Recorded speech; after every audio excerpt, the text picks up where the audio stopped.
اہل اسلام، اب اللہ اور اس کے رسول کی طرف سے ان مشرکوں سے جن سے تم نے عہد کر رکھا تھا بیزاری اور جنگ کی تیاری ہے۔ سو مشرکو، تم زمین میں 4 مہینے چل پھر لو اور جان رکھو کہ تم اللہ کو عاجز نہ کر سکو گے، اور یہ بھی کہ اللہ کافروں کو رسوا کرنے والا ہے۔ اور حج اکبر کے دن اللہ اور اس کے رسول کی طرف سے لوگوں کو آگاہ کیا جاتا ہے کہ اللہ مشرکوں سے بیزار ہے اور اس کا رسول بھی۔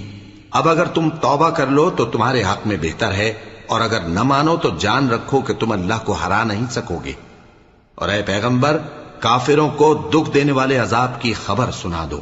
البتہ جن مشرکوں کے ساتھ تم نے عہد کیا ہو اور انہوں نے تمہارا کسی طرح کا قصور نہ کیا ہو اور نہ تمہارے مقابلے میں کسی کی مدد کی ہو، تو جس مدت تک ان کے ساتھ عہد کیا ہو اسے پورا کرو، کہ اللہ پرہیزگاروں کو دوست رکھتا ہے۔ پس جب عزت کے مہینے گزر جائیں تو مشرکوں کو جہاں پاؤ